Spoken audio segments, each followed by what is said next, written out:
everyone? All right. Yeah, here for Sacred Spaces 2. This is amazing. So you all have Sacred Spaces 1. I know you do. But I have it here because I'm going to use it today to help you guys with things like titles and your chapters and all of the great stuff that we're going to talk about today. If you don't already know me, I am Laura DeFranco, the CEO of Brave Healer Productions. And this week, we are celebrating our 40th Amazon bestseller from my company. And I am so excited about that. We just launched Inspired Living yesterday. So if you guys have been around Facebook and hanging out in any of the places that I am on Facebook, you'll see Inspired Living with Carolyn McGee just launched to they're a bestseller in at least 6 categories as of today. They're a #1 in a couple of categories. We had a really wonderful, successful launch. Still in the middle of it, really. So that's exciting. And I get excited about this stuff, these collaborations, these communities, these amazing books that are gifts to the world, y'all. I'm going to veer from my normal little intro for a second because my assistant is here with us, Kelly Kashula. Wave at everyone. I want her to have a chance to say hey to you and introduce herself because she's only going to stay for a few minutes. But I want you guys to know she's a human and she is going to be receiving a lot of your emails. And this is a project management extravaganza.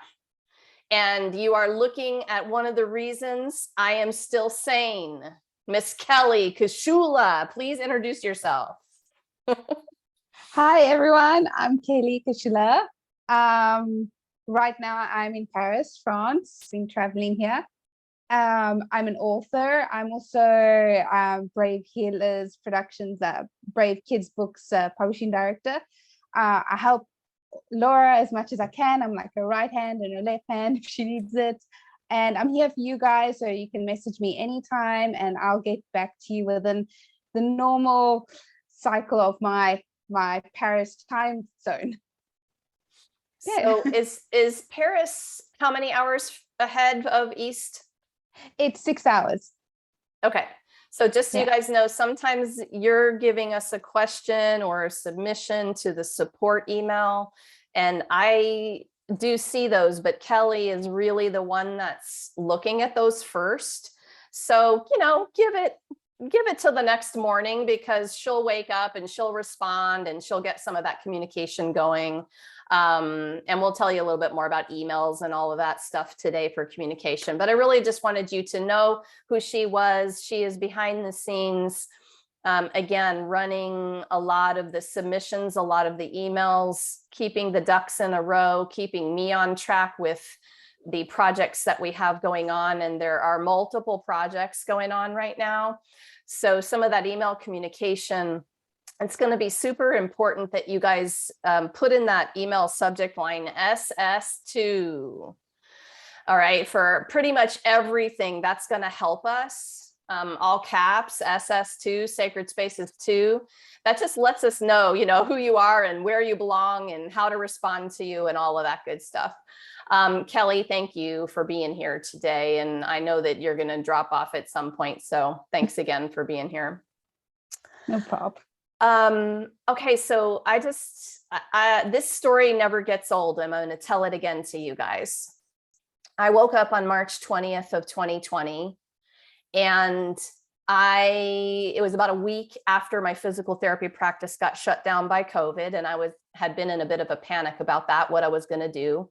But I had been transitioning from physical therapy to Brave Healer Productions for about 5 years before that. It's not like I wasn't ready to transition. It was just like COVID said, the universe was like, well, you've been thinking about this for way too long, so we're going to do it for you. And goodbye physical therapy practice in a day, right? Like, holy crap. But I had already planned to jump into business number 2 with 2 feet. And so when I woke up on the 20th of March, I was dreaming a dream of getting my healer friends together and doing a book. And so I literally walked in my pajamas to the kitchen, opened up my laptop, and typed in a little note to the people who were in a class with me, a Facebook group for the class. And I said, who wants to write a chapter? The world needs to know how to heal at home right now. This is going to be the ultimate guide to self-healing. And I want you experts to teach your self-healing tools. And 48 hours after I typed the note, I had 24 people say yes. And 5 weeks later, we birthed that to a #1 Amazon bestseller. So y'all, something way bigger than me is running this bus. Okay. Like you don't even in the book world, if you know anything about it, that is really fast, and it was all divinely orchestrated. And I got really excited, except for I thought that was it. Like that's cool. That's exciting. And a week after we launched, a friend emailed me and said, so when are you doing the next one? And I'm like, well, now I guess. So here we are, 35 plus collaborations later. I had already published multiple solo books to bestseller, and I knew how to do it. But we have in the 30s now, the collaborations, and holy moly, it just keeps getting better and better. And you are all now part of that amazing energy. So thank you for saying yes to this, to Colleen, to trusting us with this journey that you're about to take. You may not totally realize, some of you are back though for a second round. Who is the author in Sacred Spaces 1? Yay. Thank you for being back. You kind of know, right? You can be here for the people who are like, oh my gosh, what's she talking about? That, what are we in for? What is this? It's so much more than a book, you guys. It is so much more than just an Amazon best-selling book. It's a community. Your businesses will grow from being here. We have Colleen's community. We have my bigger community. We have so many fun things in store for you. So Colleen, I'm going to turn it over to you to just introduce yourself, talk about the project, anything you want to say to these beautiful authors. Thank you for, thank you. I think everybody knows me, maybe more than they want to. But hi, I love each and every one of you, you know that. And I really am grateful that you guys are here, because what I've realized over the last couple of weeks in particular is I love the book. Okay. Don't get me wrong. Like, that's why we're here. We're here to write the book. And yet the mission of the creation of sacred spaces and people being aware that they are sacred space, that they can create sacred space, and that's unique to them, is really what I think I've stepped into for myself. And something about that resonates with you too, right? This idea of like, oh, you want me to be vulnerable as an individual? Okay, I think I can do that.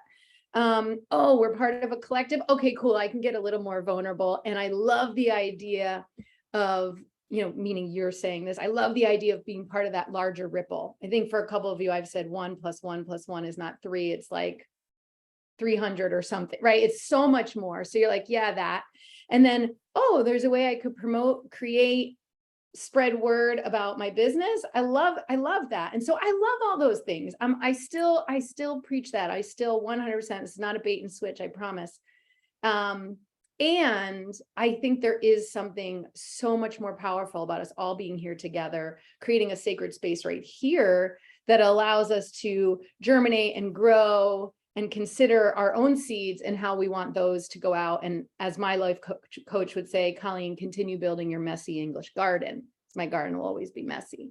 So I am so grateful you are all part of it. I wish we had time for me to go around and like point at each one of you and say why, like, I'm so grateful you said yes.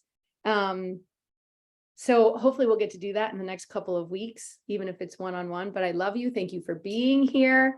And this will be bigger and better and farther reaching than book 1. And we will do that together. So thank you. Laura? Thank you. And remember, we have invited you to go live in the group and introduce yourself. 3 to 5 minutes. Tell us who you are, why you're here, why you're inspired to be here with Colleen, anything about your business that you want to tell us. I know that many of you have done that already. So come on in if you haven't done that and give it a go for your intro. Can I just add to that, like, promote yourself? Yeah. Okay. Like, who are you? What do you do? What's your business? Because I will guarantee you that if there's something that you're doing that another person on the screen needs, they're coming to you first. I'm not buying oils from anyone but Mary. I'm not buying CBD from anyone but Christina. If I'm gift giving, I'm going to Mary Ellen. If I'm looking for vintage clothes, I'm going to Katie. If I want women empowerment, I'm going to Jill. I want network, I'm going to Alicia. I want tax and health, I'm going to Michelle. I mean, I can't go to, I want love advice, I'm going, right? Like, I'm going around to the people that are here in this community. And the way that this book crushes it is that we do that for each other, not only in our own businesses, but also promoting our individual chapters for one another and bringing that community together. So I'm so passionate about that. You guys, if you know me, I like to connect people. So let's connect each other. Yeah. Thank you. The more you know each other, the better the experience will be and the more successful this will be for everybody. The more you know each other. So like taking times to have virtual coffees with each other and or actual coffees, all of that good stuff. So you've arrived here and I'm going to cross my fingers that you saw the mandatory note about watching the project details video. Because if you haven't watched it, you're going to have some humongous long list of questions that I'm not going to answer today. So if you haven't watched it right now, put it on your to-do list at the top of your list for after this Zoom. It's mandatory that you understand the project details. Okay. So thank you for all the nods. I want to open up by saying, are there any questions about what you saw in the project details video? Right off the bat, I want to answer any questions you have so that you have clarity on the questions. And then we're going to get through some coaching today, choosing your titles, choosing your stories, getting to the, what are we calling it for this book, Colleen? Strategy? Practices. Practice. Thank you. And Kelly, paying attention? Okay, good. Practice. And we're going to get you through some wonderful coaching for how to make this writing come alive. But anyone have a project details question they're wondering about today from that video? Anyone? Don't be afraid. Unmute and tell me. No? Okay. Going once.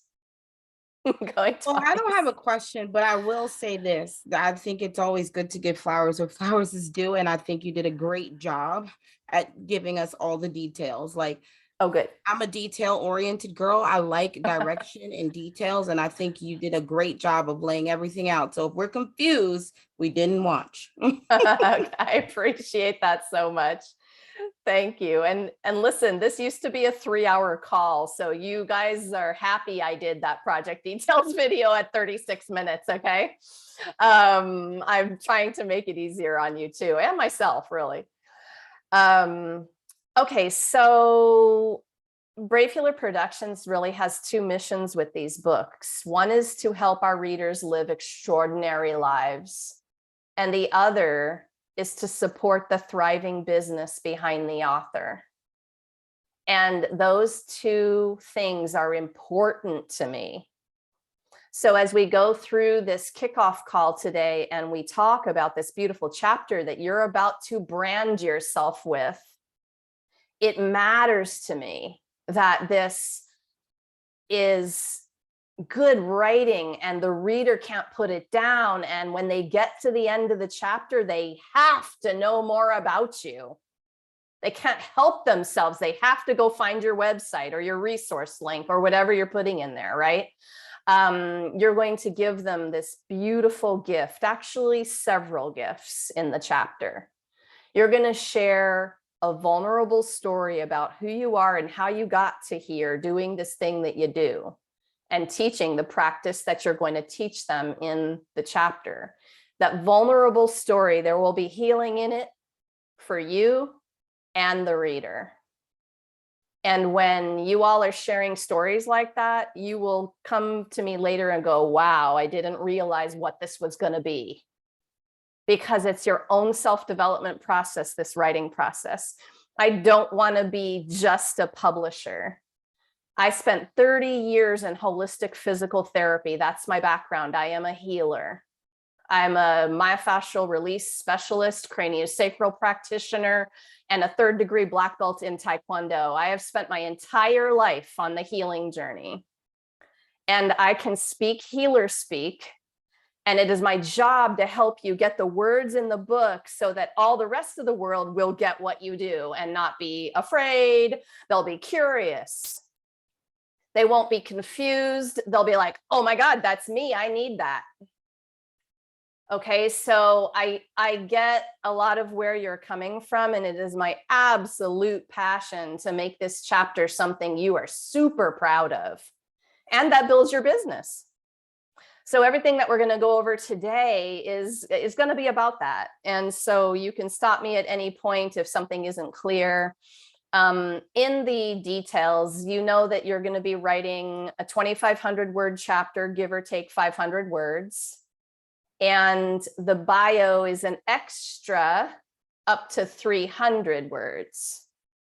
So if you guys did the quick math there, and you send me a document that's more than 3,300 words, it's a red flag. We know you went over somewhere.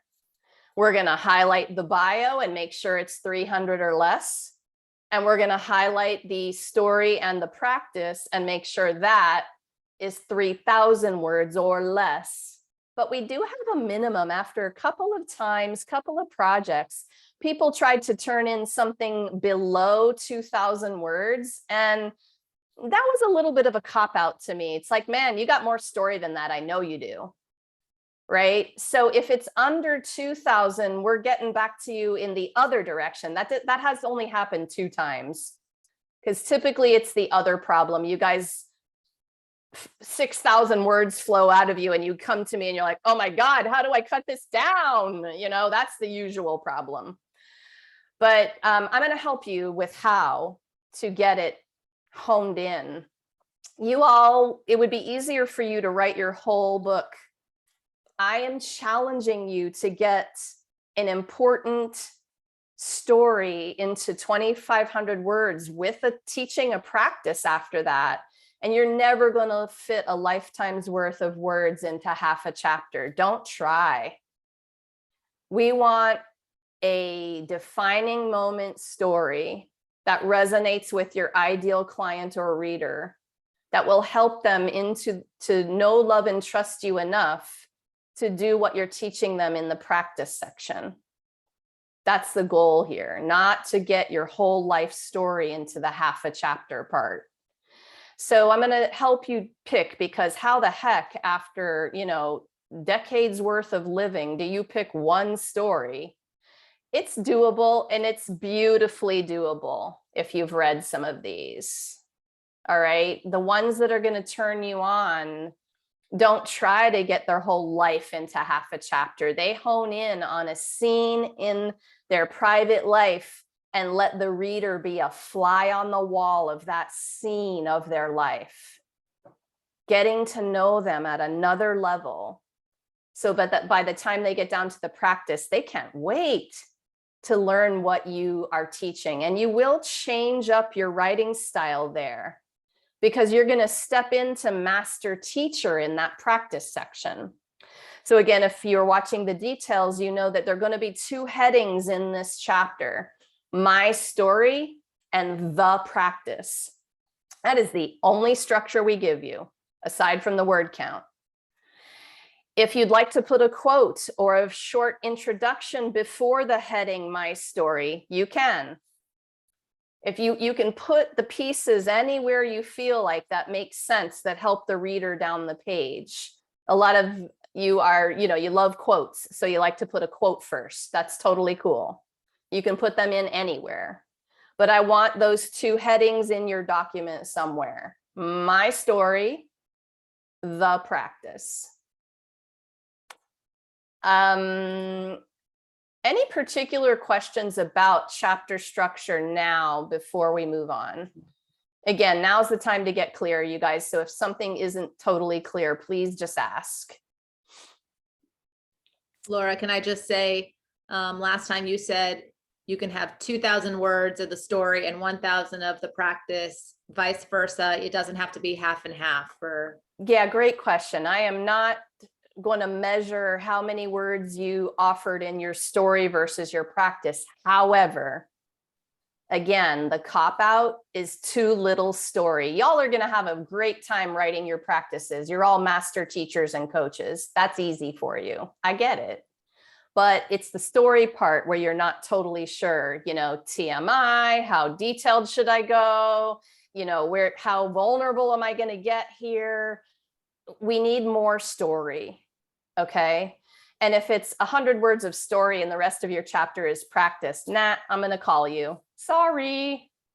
But other than that, no, I'm not going to measure the amounts, and they differ. Some practices are very, very short, sweet, simple, foundational tools that the reader can have an experience with in the chapter. That's the goal.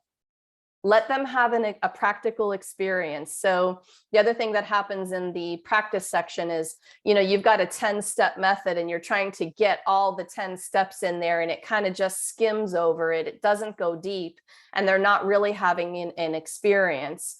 I would much rather you write step 1 in detail for your practice section, and then have a book resource link and say, hey, for steps 2 through 10, come on over here, make that an email opt-in for yourself and build your platform.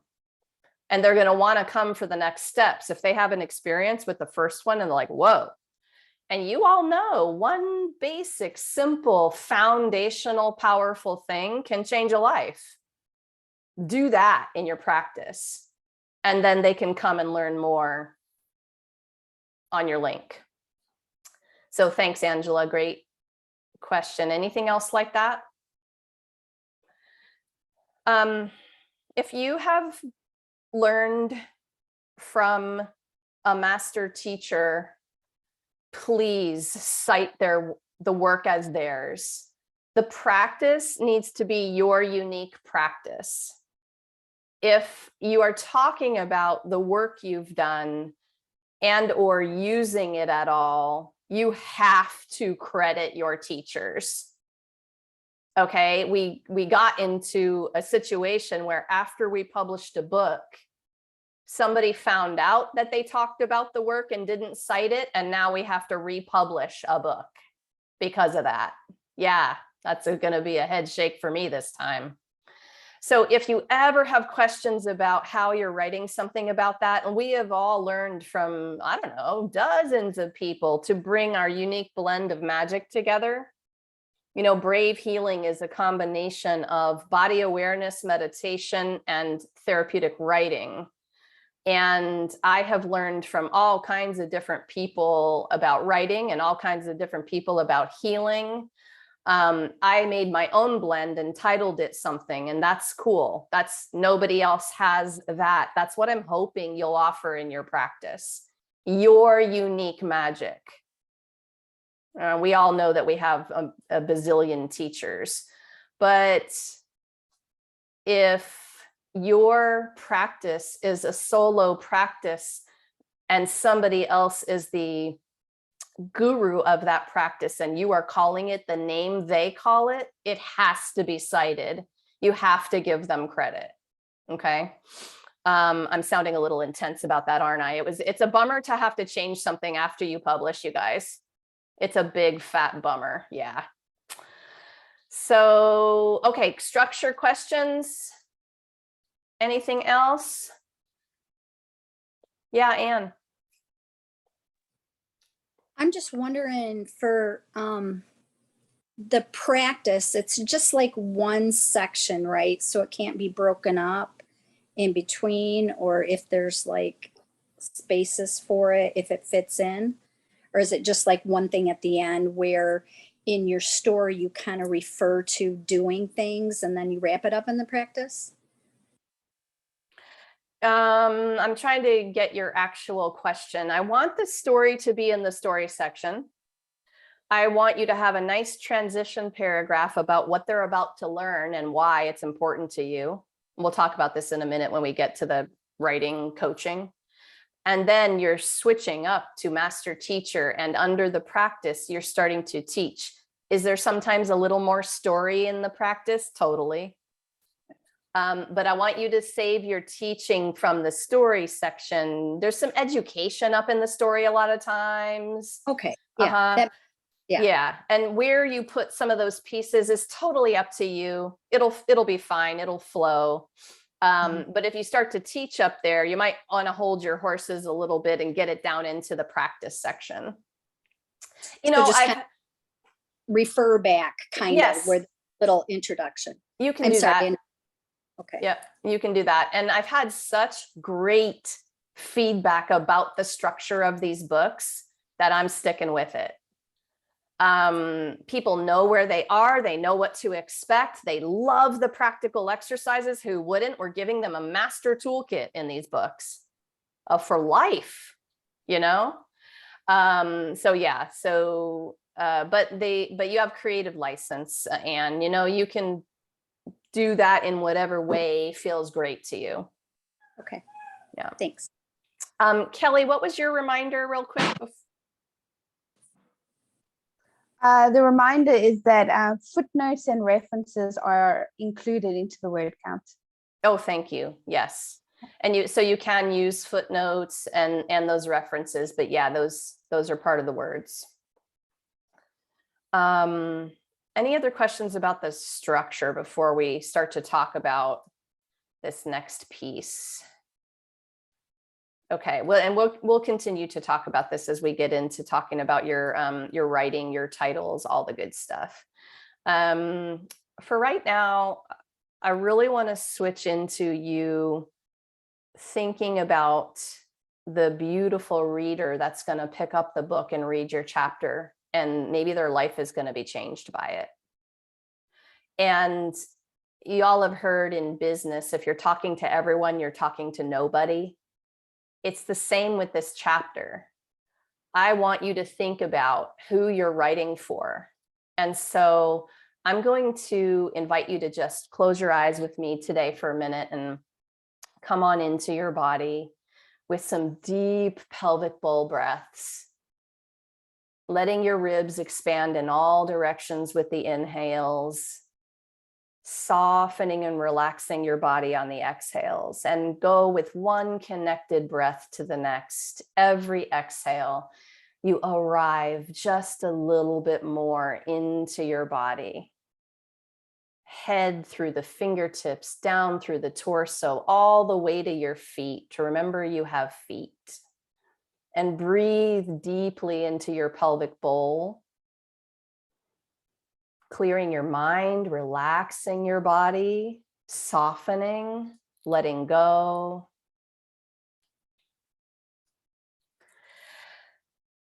And I want you to begin to imagine one of the people you currently serve, the best, perfect client that you have that comes to your mind right now as I say this. You get excited when you think about them and what they've achieved working with you, what they've said to you about how you've changed their life. Breathe in the gratitude of that for a moment. And I want you to gently open your eyes and type their first name into the chat right now. First name of that person that came to you right when I said that. Who are these amazing people? Linda, Rob, Martha, Florin, Wendy, Rosa, Heather, Ellen. Yeah, you guys, Allison, Judy, Cindy, Jennifer, Eva. Yeah, I'm so excited that you had the names come to you. Christina. Oh my goodness. Indrigo, Pamela, Ingrid. Nice. Yes. Indigo. Okay. It was a typo. That's a little easier to say. So your purpose for this chapter has a name and a face. I want you to write for them. I want you to write to them. And right now I'm going to give you 3 minutes to write a love letter to this person. Dear first name, how I want you to feel as a result of reading this chapter. Or you can think about what I want you to know is, okay, write as fast as you can without censoring yourself. Few minutes, love letter to this person. Make it up then if it's not coming to you. Your prospective ideal client.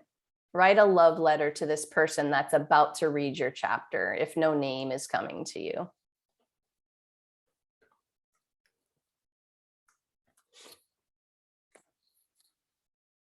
I want you to feel and what I want you to know.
Few more seconds to kind of wrap up the sentence or the thought that you're on there.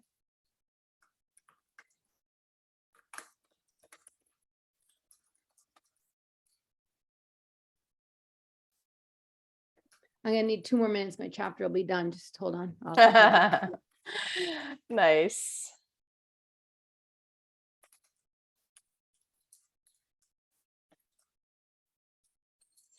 All right. Pens up for now. I know that was not enough time to write your beautiful love letter, so you'll have to finish that later. Now, give me in the chat all the ways you want this person to feel. For me is excited and inspired. Give me some other power words of how you want them to feel. Just type them in the chat. Oh my goodness, that was fast. Loved, curious, empowered, confident, relieved, to feel whole and complete, supported, heard, loved. Yes, free, hopeful, validated, not alone. Yeah. Oh my gosh, you guys are typing so fast. Yes. I would imagine that most of us want our people to feel all of these things, lots of these things.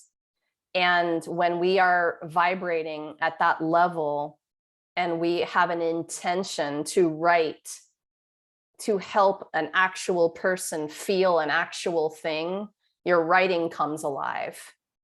You stop worrying about if you're getting the message off properly to the whole world so that your business explodes tomorrow. It is such different energy. And guess what? Your business will do that if you do it my way. Okay, so switch back to your purpose has a face here. Your purpose in the chapter has a name.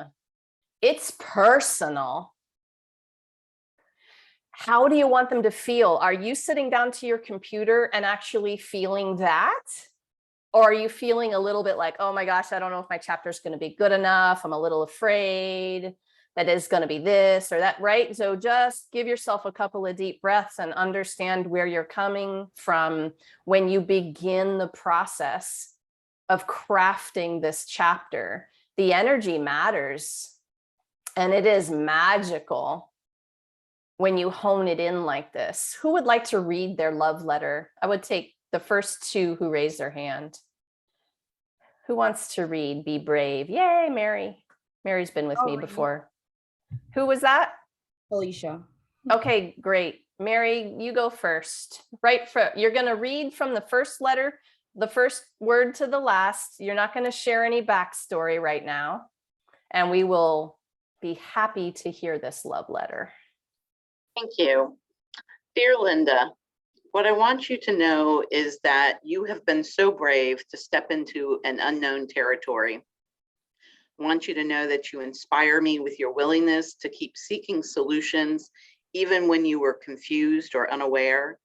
I felt so joyous when you told me that the first time you smelled wild orange, you felt as if you were let outside of a box. Your openness keeps me seeking. The wild orange. Did anyone else smell that with me? Oh my goodness, that was awesome. Yes, thank you. Thank you. Gorgeous words, Mary. Talisha, you ready?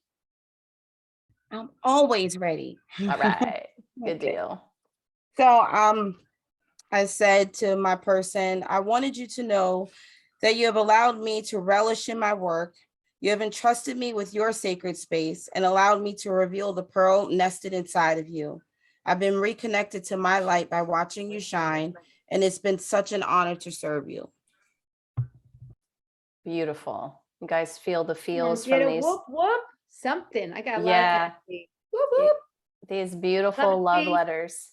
The love letters make really interesting introductions to things, you guys, like chapters and books and posts and blogs, because you're introducing these things with your passion and love right to the person that is meant to read it. And believe me, if you can think of a name and a face, don't worry, all the rest of the people will resonate even better because you did it that way, because you were writing for the one person and really thinking about the feels of it, right? I wanted to, I don't often have the time to find these, but I managed to find this for you guys later.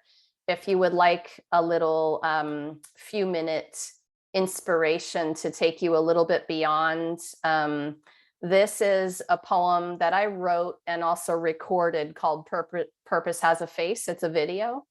And so feel free to grab that and listen to it later. It's part of the reason I am here doing what I do. So conjure that feeling up when you're ready to write the chapter. Intentionally bring it into your body and your mind and write from that space. And your chapter will be other level amazing. One of the first things that's due on the 15th, which is 3 days from now, is your title. You're going to submit your main title, a subtitle, and your byline. A byline is by Laura DeFranco, MPT. That's my byline. Okay, it's your name and your initials after your name. So support@lauradefranco.com, if you're listening to that project details video, is where we need all submissions to come. And thank you, Kelly. Titles are due July 15, noon Eastern or before. You can send it to me today if you have your tentative title ready. And they're tentative. You get to change your mind. No freakouts on me. I know it's 3 days from now and you haven't started writing and you may not know what the heck is going on. But after we do a little title coaching here today, I think you'll start to craft it and you'll understand better. But even like a week from now, or even we're in the middle of the writing and the submission phase, you decide to change your title, totally fine.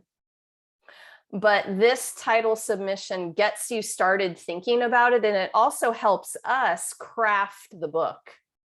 We need to see what y'all are thinking about and who you are and all of that good stuff. And we need your names, honestly, for the front cover, okay? So main title, subtitle, and byline.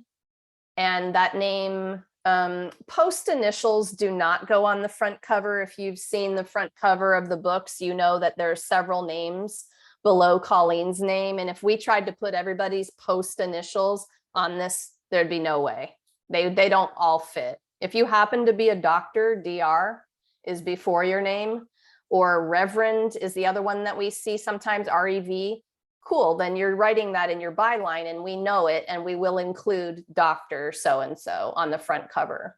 But the comma, MPT, comma, titles, comma, initials, those don't go on the front cover, but they do go in the table of contents, and they go on the chapter page, the title page. And those need to match, right? So when you submit your title, subtitle, and byline to us, we're gonna make sure that those all match in the book. And when we start to think about the titles, I want you to think about some things here. If you know the practice you want to teach, a fun way to write a title, and titles are marketing. I know you don't like the M word, some of you, but they just are. Titles, headlines, blog headlines and titles, it's marketing. This is about being clear, not clever. If they're confused, they won't know it's for them and they'll move on. And so we want these titles to be takeaway oriented, results oriented. Think about your ideal client, these beautiful names that you typed in for me today. What is their biggest problem right now? What is the solution you're giving them? So the practice that you're going to teach in the chapter, sometimes the main title is just the practice title, our name. So I'm going to read you some examples from Sacred Spaces 1. The Sacred Space of Self, a comprehensive wellness toolkit. That was Colleen's chapter title in book 1. The Art and Science of Manifestation, Creating Your Dream Life. The Creating Your Dream Life is the subtitle to her main title, okay? Chapter 3, Breathwork is the main title. The subtitle of that one is From Stressed to Conscious and Free. That's a takeaway. I want to go from stressed to free, you know? So that's probably one of the best examples. The main title for chapter 3 by Tanya was Breathwork. It was a one-word title. And I was like, okay, I'm going to learn breathwork. I know what I'm going to learn in this chapter. And then in the subtitle, it's like, she's going to help me go from stressed to conscious and free. That's a takeaway, results-oriented subtitle. So if there is a title mistake that I see in these books, it would be that it's too much about you and not enough about your reader. So some titles have said, my story of overcoming trauma, and it's all about the author. Well, the practice might be a trauma recovery practice. So what's in it for me, reader? And I want you to have that mind, because this also has to do with your business. If it's all about you and it's not about them, they don't know if this chapter is going to be the life-changing chapter they need to read. They have to read themselves in your titles. They have to understand what's in it for them. And I'm going to help you brainstorm titles. If you have a few ideas, you can email them to me, and I will go do a couple of emails back and forth and give you some ideas. Awaking the Temple, how to build a foundation of I don't even know how to pronounce his title, Colleen. Forget that one. Never mind. You guys will have to open up the book and read that one for yourselves. Okay, here's another The example. chapter's hard enough. We learned. He's so awesome, but it was a tough title. Okay, Ancient Plant Wisdom, the key to unleashing your supernatural divinity. Love that. Okay, it's fun. Discovering the Wonder Woman in you. Finding your superpower through passion, purpose, and fearlessness. That was Pamela Bellato. So what's going to help you guys even more is thinking about how you choose both your story and the tool and how you fit all this together and figuring out these things. So what I want to do is coach a couple of you through this right now. First two hands. Okay, I saw Anne and then Mary, and then maybe Allie will have time for you too. Anne, unmute. Hi. Hey, so I will be asking you questions, and if everyone else is paying attention, these will be the same questions I will ask you, and you're going to want to know the answers, right? So Anne, very briefly, what do you do? I'm a retired math teacher, and I am into essential oils and making products and making jewelry. Okay, cool. So what do you think the practice is that you're going to teach in the book? You don't have to have a total answer, but maybe part of an answer here. Okay, so the essential oils and stuff aren't a part of my story. That's different, right? Or was I supposed to tell you what my story was? I want to know what you think you're going to teach the reader in the practice section right now. Okay. Teach them to face the thing that feels so scary, as opposed to doing everything that they can to avoid it, and to educate themselves and to learn as much as you can and hold yourself accountable with another person. How are you going to actually teach that to them? Is it going to be, you guys will know what I mean when I start to list these. Are we going to do a journaling exercise? Are we going to do a meditation? Are you going to give me a framework to quiz myself with? Are you going to teach me some tapping technique? Are you going to give me an oil recipe that helps me do something? What's it going to be? I think it's going to be more like a framework. I had never thought. Yeah, that's why we're doing this. Okay, so framework is such a great word. That's perfect. Repeat the first sentence about what we're going to learn in the framework. We're going to learn to face what is scary instead of There it running away. is. Yep. Fear framework, or so you can flip it. What's the opposite of the fear? It is something else. There's pain point marketing. You can talk about their biggest problem if you want, and the pain that they're having, and you can talk about that in the title, but I tend to love positive titles more. So what is their deepest desire, y'all? The people that you wrote the letter to, do you know their deepest desire? Like if you wave the magic wand on their head and they got what they wanted, and it's also probably your favorite problem to solve, you give them this solution, right? So when they go through your framework, Anne, what happens on the other end of that? What's the result?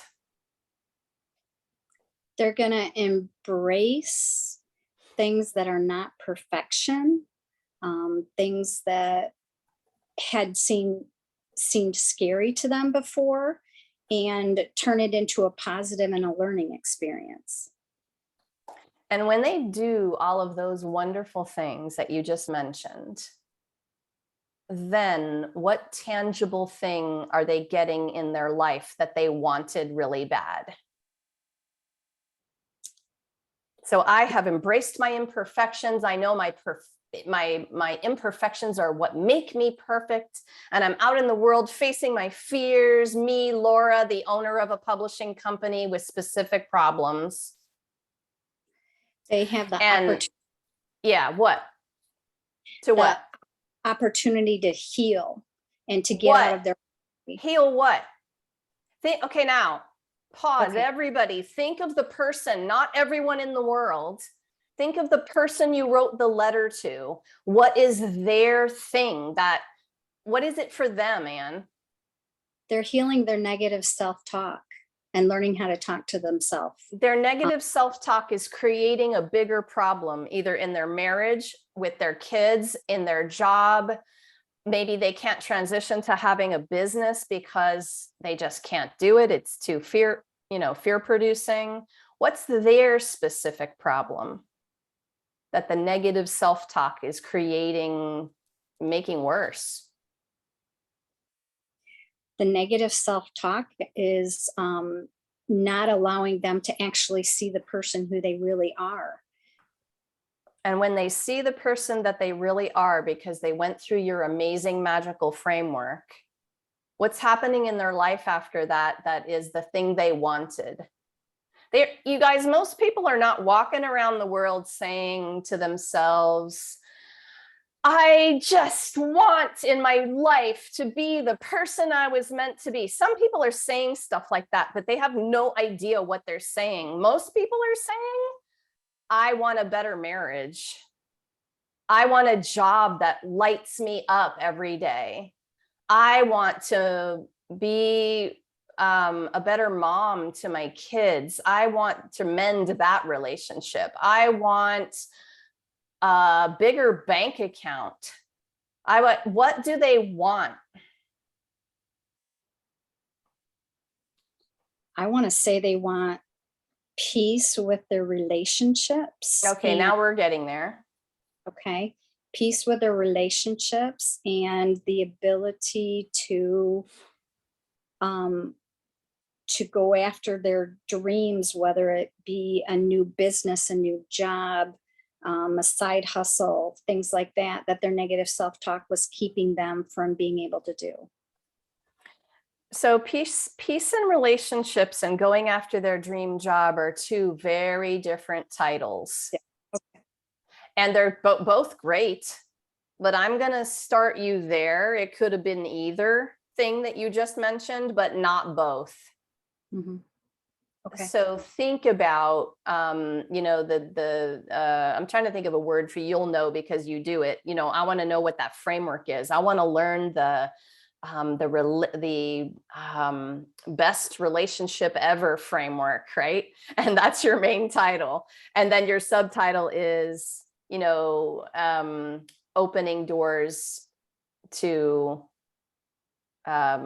live your dream life. It could be a combo like that, but you're going to have to come up with the name of what your practice is that you're going to teach. You'll have to call it something, to have a title like that. Had you thought of any titles before coming here today? I don't know if I just didn't understand your first question, but my title, I'm going to be talking about owning your own beauty and not thinking about whatever other people are thinking about you. And so my title that I was thinking of is, what does the mirror tell you, or what do you see in the mirror? And then I wanted to say, beautiful girl, you get to choose. It's up to you. Something like that. But that is totally different than what we just went through. It really is. It is. Yeah. Sorry. No. It's okay. That's a good road also. And then you're going to want to smack me, but I'm going to say, well, when I look in the mirror and I have chosen myself and I see my beauty and I know that I get to do whatever I want to do, then what do I want? Then what? I have done your magical how. I have practiced what you taught me. I have had a result that I really wanted. And that is, what, like for me, it could have been taking the leap and not opening my physical therapy practice back up again after COVID shut it down. I took the leap. I went 150% into business number 2. I took a huge risk, left the bread and butter, decided to go for it. You know, so for me, if you're talking to your ideal clients and they had this problem, specific thing, and you have given them a tool and they do the tool, they're like, oh my gosh, this was the solution to what I want. What I want is over here. I want to be able to be confident and clear enough to take the risk without having a massive freak out, right? Actually doing it and being successful and taking the risk. So there's so much there. I love owning your beauty. That could be part of the title, right? So you could go in either direction. Okay. Questions or comments about this that will help you further today? Just one thing. I want to say beautiful girl in the subtitle because I feel like I'm aiming it towards women, but I don't want to exclude anybody else because it's not just only a female thing. So beautiful soul. Okay. Okay. And then does it matter who I'm aiming it at? Or yeah, if my ideal clients are 95% women. I am unapologetic about niching my copywriting. I'm still about to publish our first all male authored book anyway. You get my drift there? You're not going to lose everyone else, but you're going to have more clients than you can imagine if you unapologetically go ahead and niche it. So I would say there's no problem with saying girl or woman or calling it what you want to call it. Okay. And I'm thinking girl, because a lot of this comes from when you're younger kind of thing. You know what I'm saying? So I think girl, and I don't want to. That's going to resonate with a lot of us who the healing journey has been a lifetime's worth of rediscovering our worth that we lost as a girl. And we will resonate because we've been on that journey and we know what you're talking about. Okay. And you can try it out on me. You can send me some ideas and I'll brainstorm it with you a little bit. I'm going to ask all of you, I'll ask Mary next. Tell me a little bit about what you do and that ideal client. What are you thinking of teaching? What's the thing they want? And let's call it something that they realize they're about to get what they want out of reading this chapter. So Mary, let's play. Tell us very briefly about what you do. Right, so I'm a wellness advocate with essential oils, and I work with people to help step them into their own lives, to help them reconnect through walking and essential oils. And my practice is going to be a walking meditation type of thing, not meditation. Fantastic. But yeah. Okay. Hey, you guys, really quick. Kelly's gonna drop off. Thank you, Kelly. Just want to say a quick goodbye to Kelly. Thanks for being here. Talk to you soon, girl. Walking meditation. That's a main title name. And then what's the takeaway? After they do this magical thing that you're going to have them do, what's the subtitle? So I want them to be able to reconnect to themselves, get off the autopilot so that they can be present in their own lives, so that they are seen, they can see themselves. So one thing that came to me just now for you would be from autopilot to co-creator, something like that, right? Yeah. So you can play with, what happens when you do the magical how is you become that co-creator in your life rather than just being on the hamster wheel or being on autopilot. So there's so many different versions of these, you guys, and you can even ask the people that you work with or think a little bit about what problem they came with when they saw you for the first time. What was going on in their life? What was the big ass problem?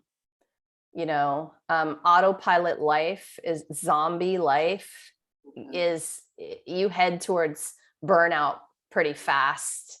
Your people are miserable. They're meh. They're living lives. They Yeah. know there's more to life, and that is burning a hole in their soul because they know they don't want to live one more day like that, but they don't know how to move toward the thing that's going to help them. What else Right. on that, Mary? I love that. Yeah.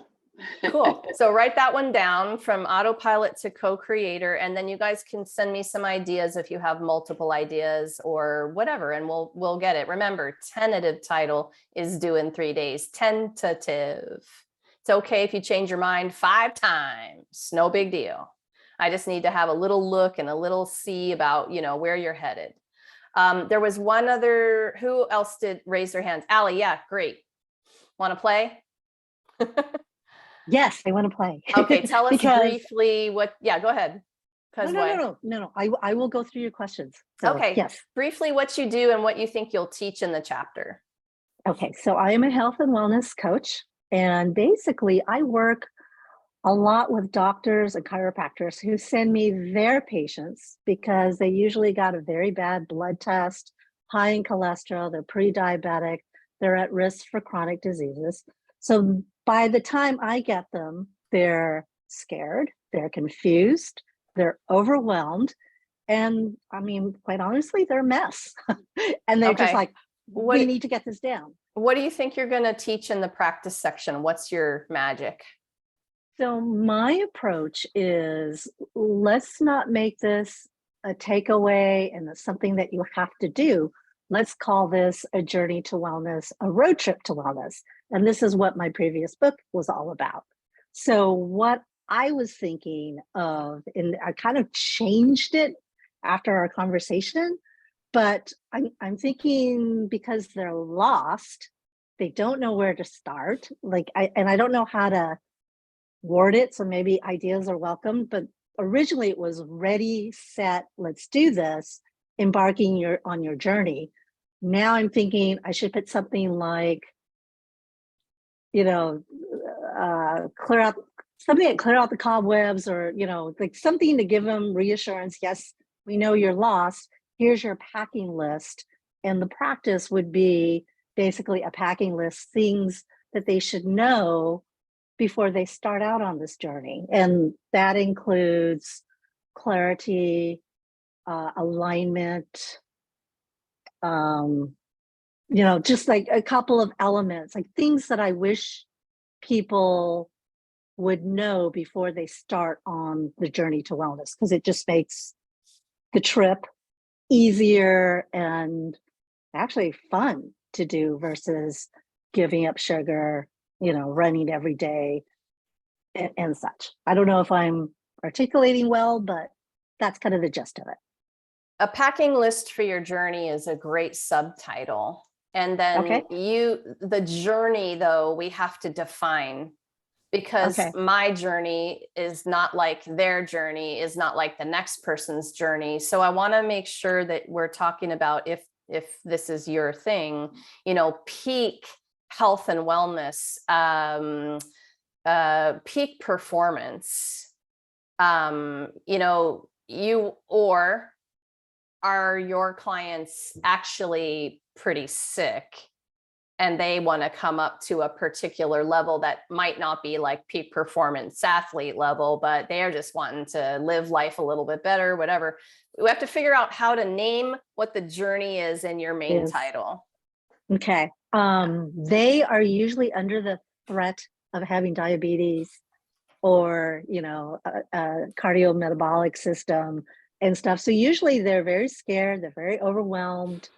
So I don't know. Journey to wellness seems very general. It is. Yeah. So I don't know. I need some inspiration here. And I know a couple of, hours of thinking about it, I might come up with something. But again, I'm open to any kind of suggestions. So what do they want? What have they told you they want? Well, I mean, quite honestly, they want the doctor, their wife, their spouse off their backs, because a lot of times they don't think that this is a problem. They would rather just do a pill, and not realizing that the whole, that sometimes the remedy can be damaging to them. Sometimes they don't feel good, so they are looking to feel better. But I mean, I have to tell you, because they're coming from a doctor and from a chiropractor, usually their motivation isn't within. It's usually because somebody's hassling them and pushing them to do it. So I get the challenging ones. I get the That ones who are is a little really bit reluctant. challenging. Yeah. Yeah. So I get the ones who are reluctant, or I don't know, maybe something like the reluctant journey, or something to maybe kind of get them out of that do I have to do this? And part of my work with them usually is like going through the change, behavioral stages of change, and kind of just getting to the should I or should I, Yeah, and I kind get of that. getting to So that point. let's pause there for a minute. Okay. Sometimes these kinds of clients, patients, readers, they got to be scared into it a little bit. They might not be around to play with their grandchildren if they don't wake the F up. They Exactly. may not be there to take care of their spouse if they don't wake the F up. So, you can play with these titles. You can scare them a little. You can wake them up. I mean, my tagline is waking the world up to what's possible for healing. That's my business tagline for Brave Healer Productions. Your main title could be waking up to better health. Okay. A packing list for your journey. That's a little broad, I have to admit. It's not as niched as I would like it for you, but I have a feeling that when you sit down to think about a few ideas, that we will be able to figure that out. Okay. I will work on it, but thank you. Thank you. Put power words in your titles. Be more specific, you guys, than less. Talisha, did you have a question?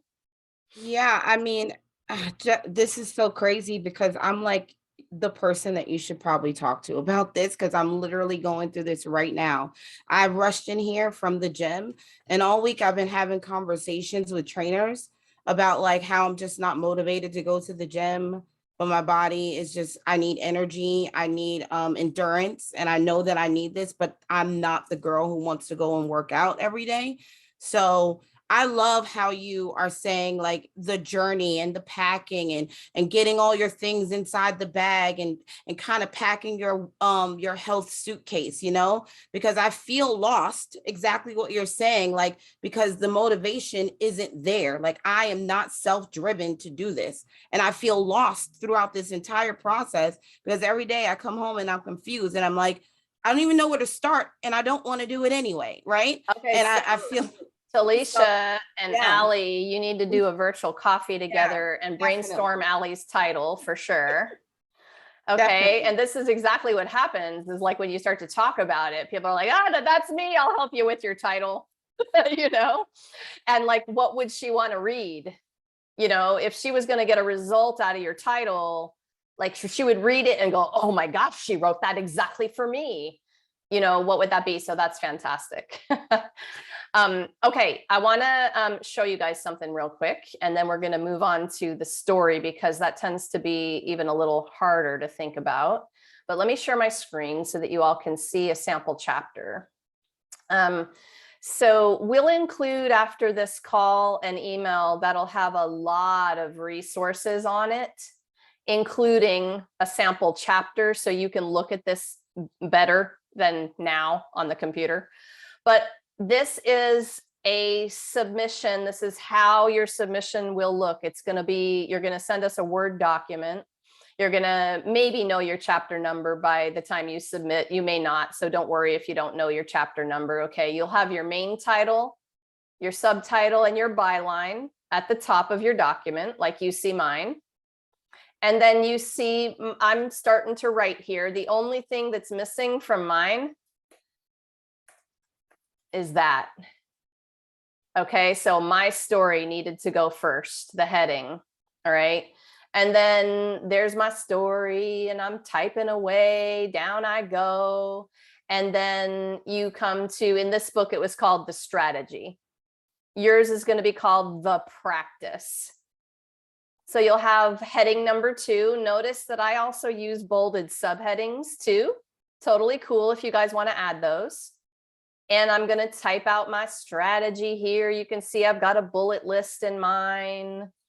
Typing. I've got another bullet list for the reader, making it easy for them to read this. And here is my bio. The 300 max word bio. I want you all to make sure that if you have lots of links for people, that you actually type them like you see here. At the bottom of my bio, it says connect with Laura.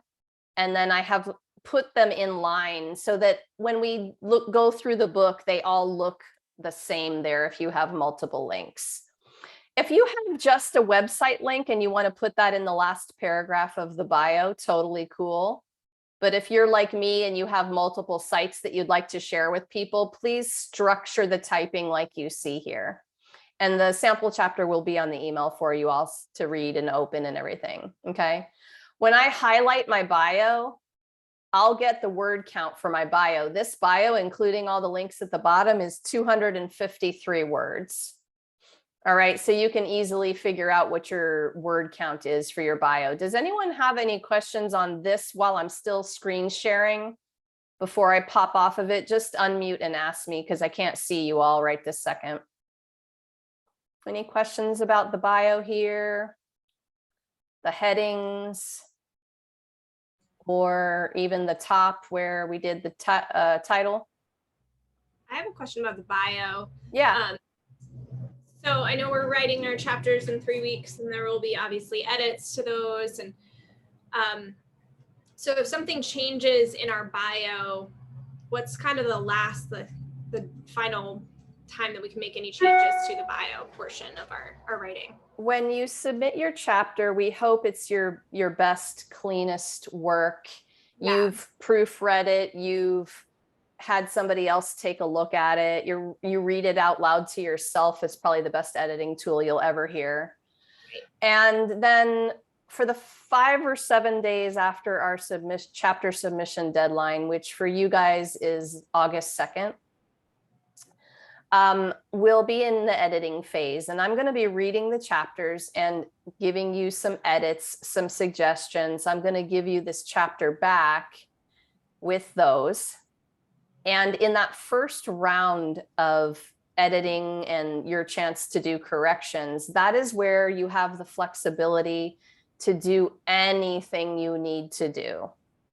You can rewrite sections. You could change your whole bio if you want. You make the corrections. You can add my suggestions. You can basically, we're giving you the flexibility with your single chapter to do anything you need to do to make that exactly how you want it. You'll send it back to us corrected, and we will do another proof on it, a quick Grammarly business proof, just to make sure, like, you know, you didn't add a typo in by accident. And then those chapters go to the designer at that point.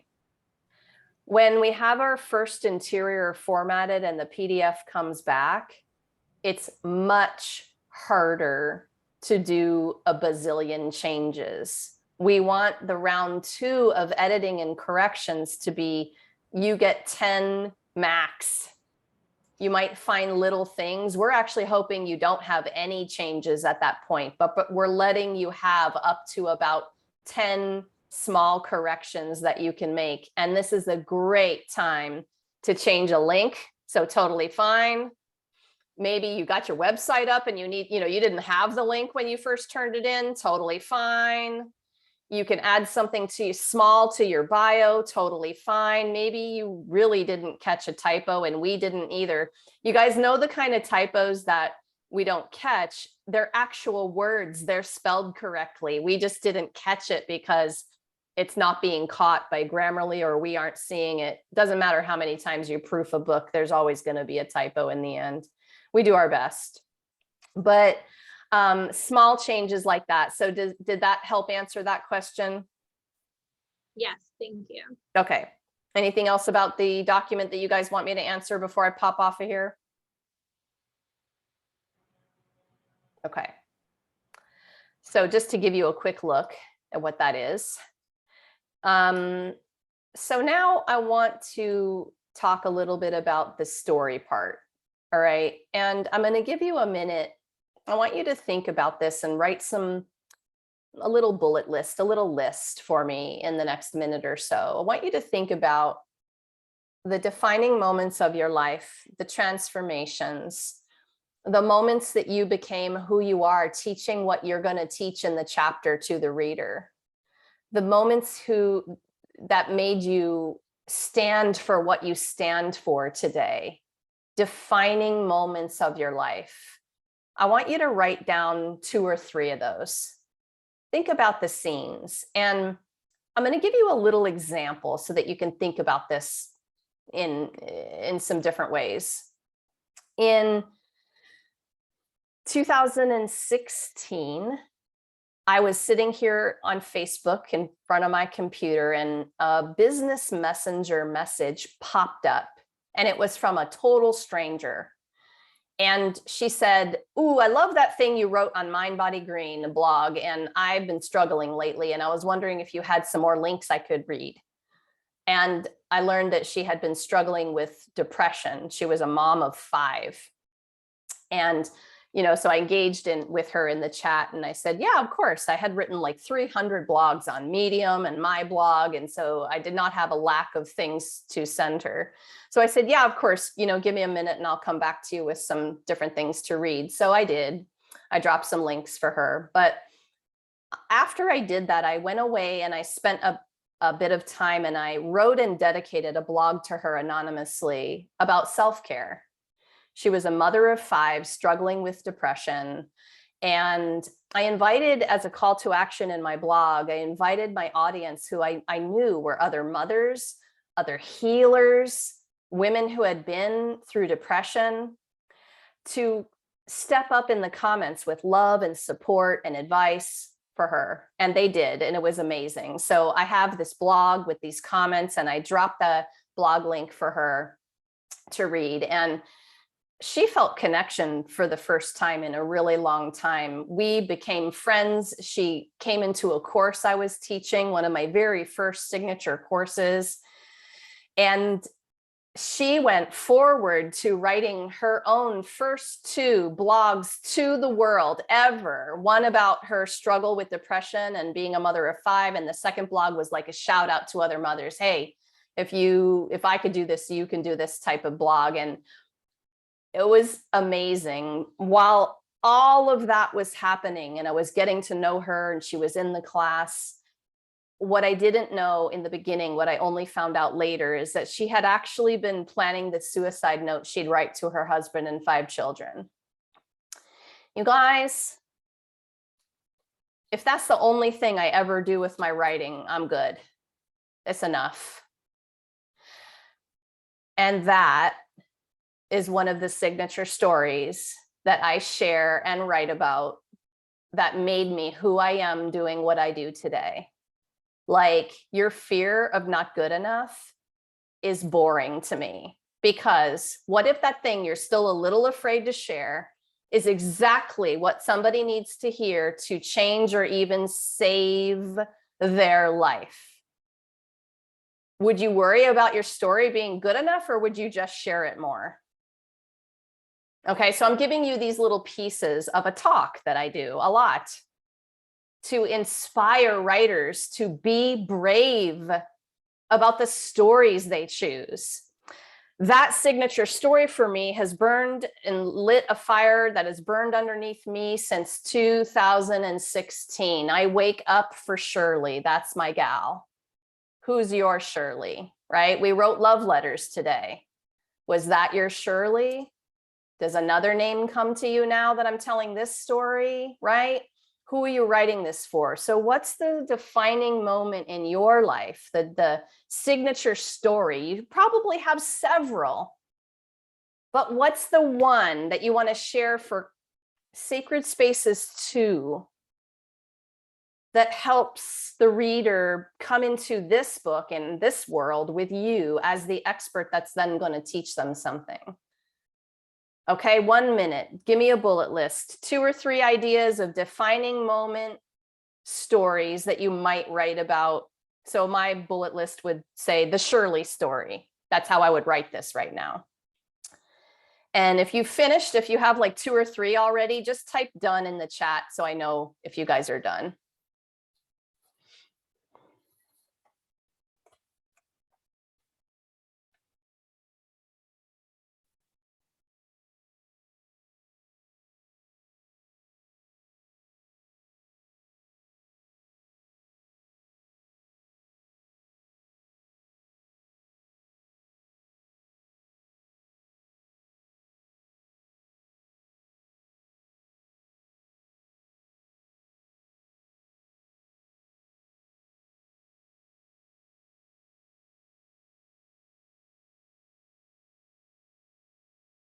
Few more seconds. Everyone at least have 1 or 2.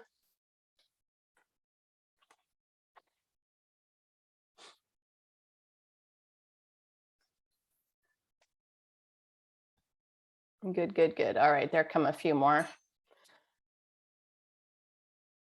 Okay, so the story that you choose is going to brand your business. It's going to be a signature story that you're known for. It's going to be like, you know, your TED Talk. Like, what would the story be? How would you use your 12 minutes? How are you going to use your half a chapter here? Do you want to let the reader come into your world and understand a scene from your life that burns under you and helps you feel the purpose every day? So tell me what questions you have about this. Maybe you want to try out a title right now. I'll take a few of you, whatever questions, comments about what you've heard so far. Yeah, Colleen. I just want to kind of ask and maybe throw out at the same time, you know, there are powerful stories. You know, my first one in the book was obviously about a trauma, probably my largest defining moment. It doesn't have to be big T trauma. There are really powerful defining stories that can also be less traumatic and equally impactful. So that's my opinion. And I think it's very true. And if you're going through your mind, oh, I wasn't thrown in a trash can, I didn't have this happen or that happen, that doesn't mean that something that you have experienced isn't important. I'll reference you to, in the first book, Jamie Edwards' story on travel and how she creates sacred space in her house by bowls that she purchases from every place she goes, and she brings that energy into her home to change how she feels. That chapter, I've been friends with Jamie for a long time. That chapter still resonates with me when I think about how I am influenced in my space. So I just wanted to throw that out there. And I guess I'm asking you, Laura, to validate that or to add to please, that. let me You're the add. expert. There's nothing that paralyzes authors more than thinking their story isn't bad enough to write about. So I would also love the blissful defining moments. It can be any of those where you came alive and stepped into what you were born for. It does not have to be a trauma or a tragedy. And it can be. It can be either of those things. But seriously, the amount of times that I've heard people say, oh, this one isn't interesting enough. It's not bad enough. Nothing really bad happened to me. That, okay, but you're here doing this for some reason. You had a moment. Many times a defining moment, honestly, is a simple scene session with an outstanding coach that you had. And they brought you to an aha moment in your own life that changed everything about what you do. All the great coaches have great coaches. You could give us a scene like that. I loved her chapter, by the way, Colleen, too, same chapter. Like I have a sliding glass door adorned with my collections of dangly things because of her. Like I loved that chapter. It was so simple and it was so fun and it could be matchboxes. And you Yes. don't have to travel to Thailand and meet a monk and have something signed. I love that chapter. I'm toying with a couple stories and I'll share with you. And I've heard some of this before, but what keeps coming to me is, about 9 years ago, I walked into the Chopra Center because I was in the middle of falling on the kitchen floor. And it's like, from like what I now call midlife transformation. And I sat next to Olivia Smith, who is one of the women in the first book. And I went to the Chopra Center for myself. It wasn't to ever think I was going to teach, although I was going to be certified in primordial sound meditation. That moment of sitting next to Olivia and having her bring me on a daily basis chocolates and us deciding where we were going to sit in this little like posse of women that started to like come and be part of us and our group. When I look back at that retrospectively, the energy that Olivia and I were kind of putting off and the magnetism of like other people joining us, there's nothing traumatic. I was there for a traumatic reason, but there is nothing traumatic about that story. And so I guess I'm just trying to share a little bit of that. So, and I don't know exactly which way I'm going. So there you go. There's two ideas. And you all you'll figure this out. I want to spend the rest of our time today talking about now how you make the writing come alive. Because so far we're talking about like, how do we choose the title? How do we choose the practice we're teaching? What do we teach in the practice? Simple, foundational, practical step they can take is the answer to that. Do not give me your 100-step method in half a chapter. Simple, foundational, practical experience. Give your reader an experience. Okay. We've talked about defining moments, how to choose the story that you're going to choose, but now we want to talk about how to make the writing come alive. And I have some very specific feedback that comes from training with a New York Times bestselling author, doing training with some of the best bloggers in the world. I love this part. And the biggest thing about writing the way we're writing is to show the reader instead of tell the reader your story. So what do I mean by showing them? I mean a few things. I mean, instead of telling us about a conversation that was happening, show us the actual conversation in dialogue. That is my number one thing I will put on the edit suggestions of your chapter if you forgot to do it. You're telling us about this profound conversation that went down in the doctor's office when you were diagnosed with something, and you're just telling us it happened, but I want to hear it.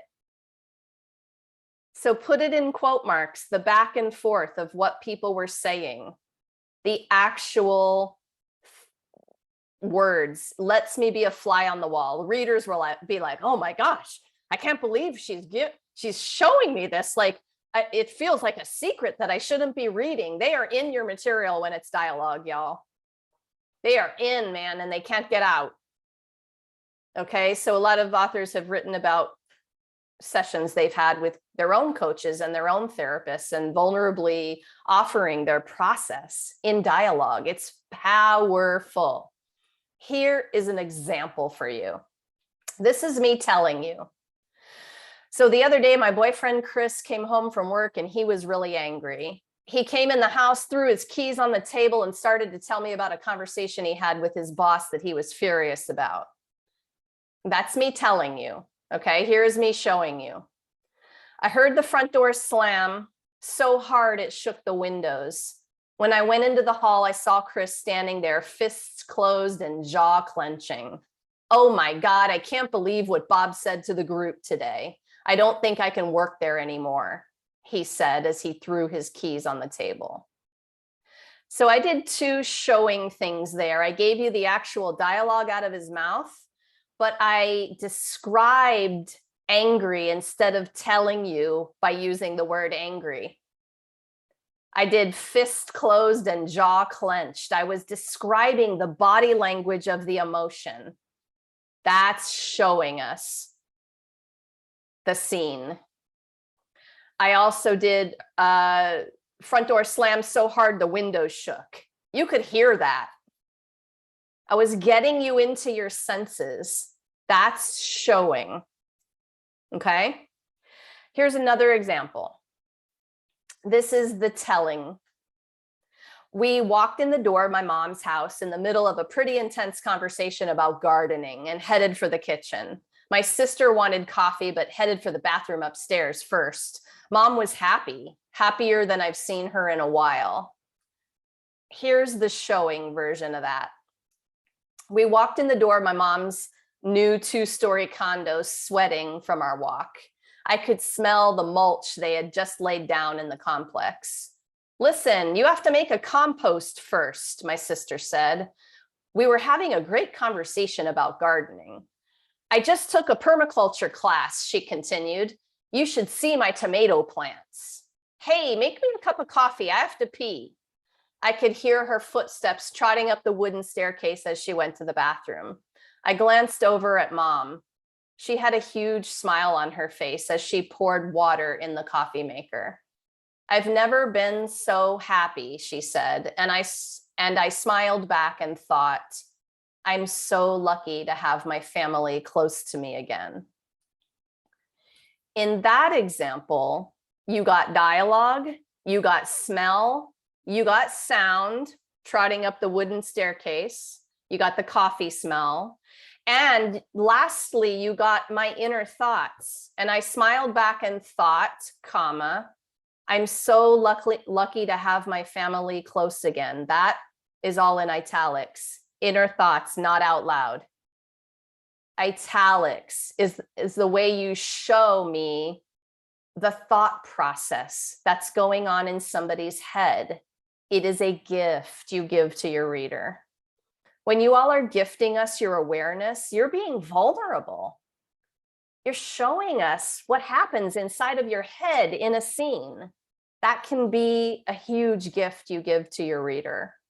It's in italics, not quotes marks. Quote marks is for out loud dialogue. Okay, people saying things out loud, either back and forth to each other, or I don't know, maybe you talk to your dog and you're just in your house and you're talking out loud to the dog, right? That's quote marks. So the conversations, when you describe the emotions, describe the body language, right? You're describing emotions with body language. Oh, those people are going to be in your material. They will not be able to put it down. So rather than just saying happy, I showed you the smile on her face. And then she said dialogue to me. I've never been so happy. I showed you the happy. Okay. Bring me into my senses. If you make me smell something, you're in. Who did it? Mary did it about the orange oil earlier. Yeah. There's a brain science thing with smell, man. I am in your material. Help me hear something going on, right? Set the scene in time and place. That's a way to show us. And then your descriptions, right? Some of these chapters are just, they're poetry. They're beautiful descriptions. You're helping me feel it. So, little exercise we're going to do now. I want you to write a conversation between you and your pet. Your pet is complaining about something. Okay, you got 3 minutes. If you don't have a pet, converse with any animal, bird, squirrel of your choosing. Okay, so you're having a conversation with the animal. The animal is complaining about something. 3 minutes, off you go. Don't overthink this, just have fun with it.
Okay, a few more seconds to wrap up that last sentence or thought.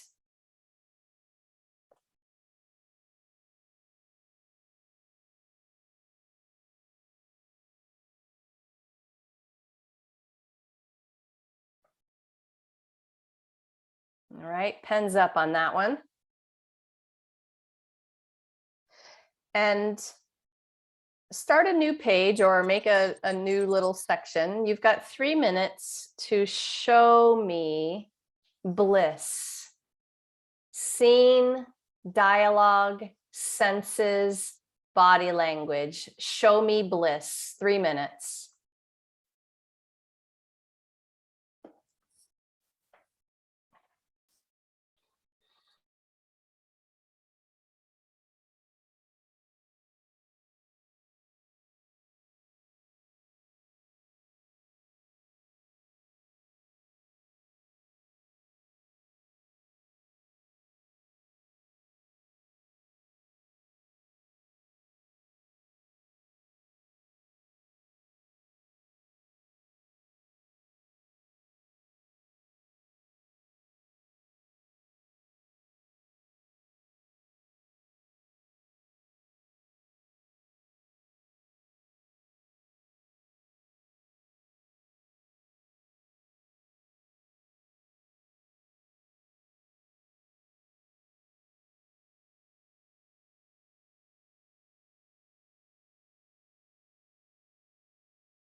Okay, a few more seconds to wrap that one up.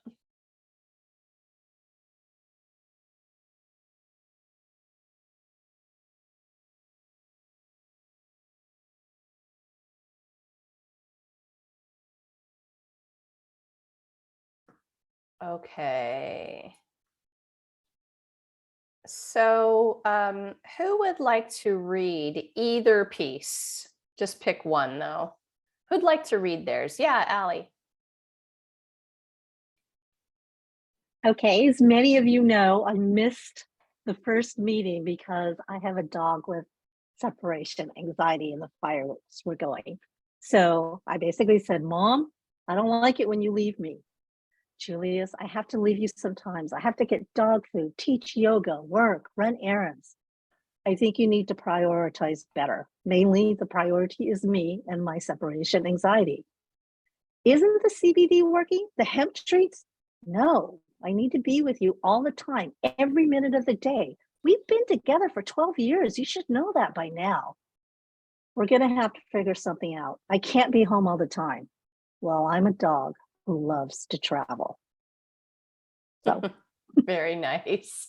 So Allie did something really cool. She didn't add he said, she said, and you do not have to.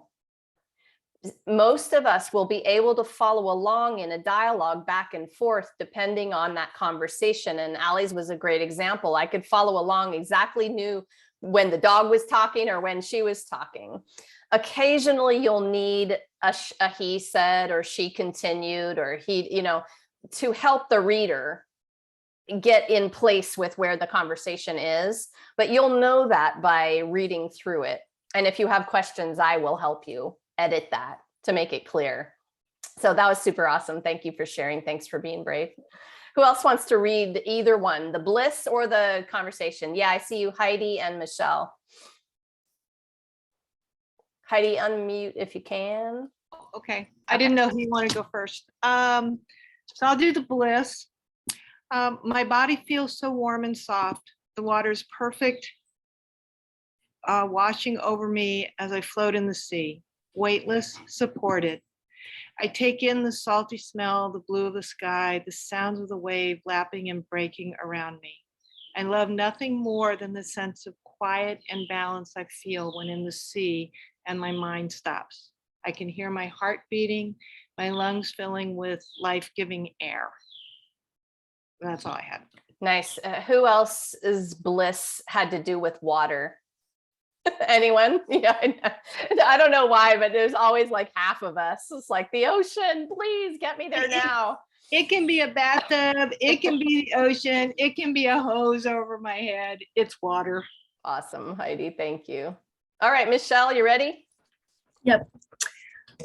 Kuzzy looks out through the back window at the garden. Meow. Kuzzy, you know you're not allowed outside right now. Why don't you go look out the front window? But Mom, I'm never allowed outside. I want to feel the breeze in my fur. I want to smell the scent of squirrels and birds. I know, Kuzzy, but I don't want you to wander off. You need to be fully supervised when you're outside. If only you would agree to wear your harness and your leash. Nice. I love the pet dialogues. They're the best. And also that just help you relax and practice dialogue, right?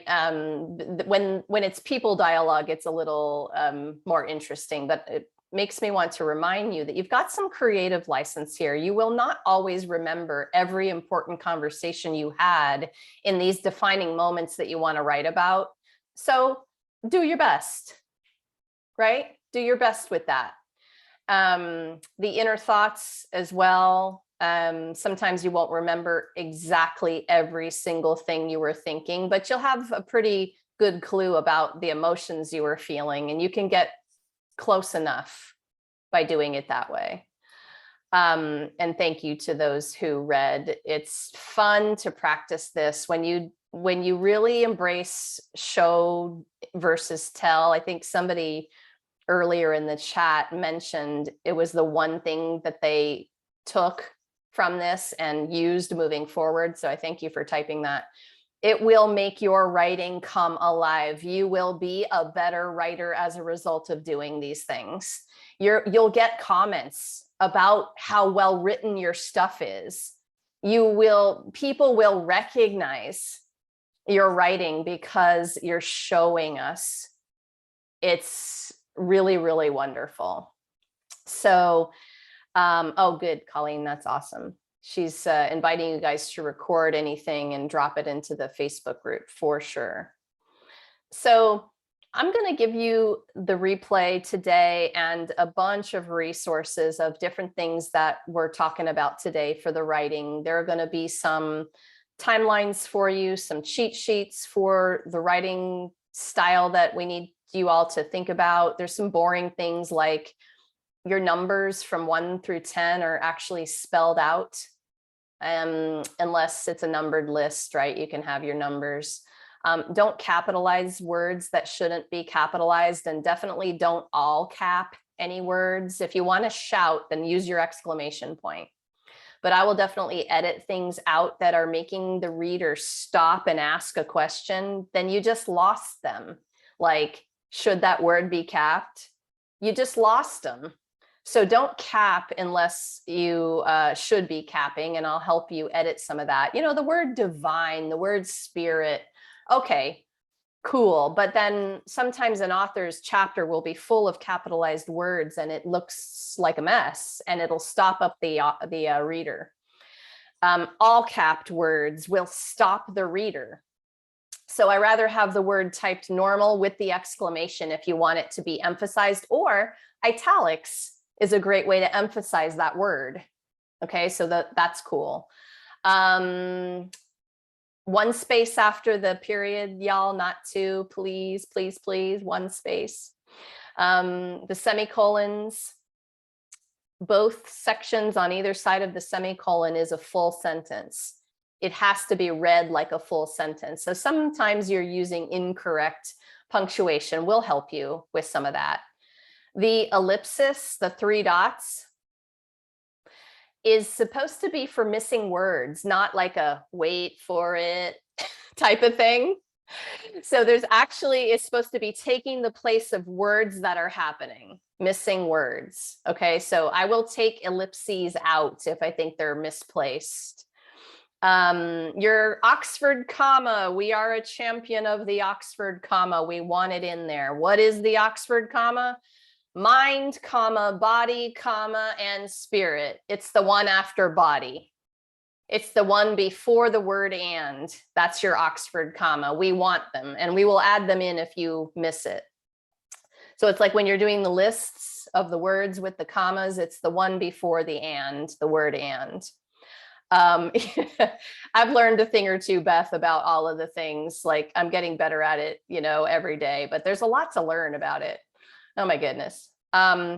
Bring your punctuation inside the quote marks where this is US style. Some of my UK authors, Canadian authors will do that opposite. I'm trying to make the books consistent throughout. So that punctuation needs to be inside the quote marks. And most of the time I will change your favorite with a U. I will take the U out and I will make that favorite without the U, right? So I'm not sure how many non-US authors we have, Colleen. A couple? Okay, where are they? Do you remember? Are you here? One is in France. Virginie is in France. Okay, cool. And so some of that will apply to you, Virginie. Well, Virginie is a translator. Okay, cool. She's a badass. She knows what she's doing. Yeah. One exclamation point, please, not 5. Like I know y'all get excited about these things that are happening in your chapter, but 1 is good enough. Okay, I'll take out the extras. Unnecessary words like the word that, THAT, and had. Okay, had is passive language. I'm going to talk about that in a minute. But the word that, what I want you to do is read your chapter out loud before you submit it to us. And if that is in your sentence and you take it out and didn't miss it, it doesn't need to be in there. If that sentence makes sense without the word that in it, take the unnecessary words out, clean up your chapter. The passive language, or more, it's more about active language, is better writing than passive. So there's actually, you know, I know y'all are part of this for you is becoming a better writer. So this one honestly takes a little research sometimes. And we did find a Grammarly article about active versus passive writing. I'll have this in your email for you too. Okay, if you don't want to click on it now, I put it in the chat for you. But it's like the sentence, I had wondered if the sun was coming out today. Had wondered. No, take the word had out. I wondered if the sun was going to come up today, right? So that word had is a stinker, and you don't need that kind of passive language. I want active language and better verbs. And I will help you with some of that if I see yours is lacking. And so that's kind of the boring list of the things. You know, we're looking for a few things. We're going to edit for a few things on the list. And I want to spend a minute talking to you about the editing phases, but I'll pause for just a second to see if we have any questions about show versus tell, anything about the writing, the titles, picking your story. What do you have today? Anything? Need clarity? Dina, Laura? Yeah. Yep. Just unmute. Hi there. Hi. You know, Hey. I know you started to list, and it's probably on the things, the resources, so I don't know if I'm being redundant, but your shows, you were giving some really good examples of like You give us like kind of a list of those things to think about when we're doing it, the dialogue and the senses and all of those things? Oh, okay. Okay. Sandra Girth, and this link to this tiny little book that you'll eat up in an hour, and you'll be a better writer as a result of reading this. Seriously. Show Don't Tell, Sandra Girth. I don't typically copy and paste all my outline examples for you in the email. It's just a lot. But if you want to just email me separately and say, Laura, can I have a couple of those examples? But man, you guys, I am in love with this little book. This changed my game. Like, she has the best exercises in here to show, to get you showing more. So totally worth it. I don't know her. I came upon this in a class once upon a time, and it's just the best ever. But I can also send you those examples if you just give me a reminder, okay? I just Anything found else? it on Amazon. Yeah, it's definitely on Amazon. Yeah, Beth. The example that you showed, that you pulled up on the screen, that showed like your example writing, my Yeah. story, your name, title, is that in the files on the I will Facebook be group? sending you that by email after this. Yes. Okay. So you can perfect. open it up, you can look at it. My chapter happens to have a ton of dialogue in it. Get ready. Okay. You're also going to see a few things in terms of my style of writing, which is a blogging-ish style. There are a lot of spaces between my dialogue, and I make it easy on my reader. Huge blocks of text are hard to read. And so you can think about that in your writing, and you can be writing in a style that helps them read is always a great idea. So yeah, I'll send that to you, Beth, in the email. Great, thank you. What else? Anything? Anyone need clarity on anything we've talked about today? A little more clarity about your title, your story, your practice. I'll talk about the editing for a minute or two, and then we'll stop the recording today, but I'll hang out for a few more minutes if you guys have anything extra, okay, that you want to grab me about. But the editing process is really important, and it's one of the most challenging of a collaborative project like this. We're editing 20 some odd chapters, and we're trying to help you make those chapters amazing. So the one thing I will ask you to do is, oh, hey, Colleen, if you're there, did we set a writing support call date? I can't remember. We Okay. did. Can you remind me of when? Yeah. Okay, thank you.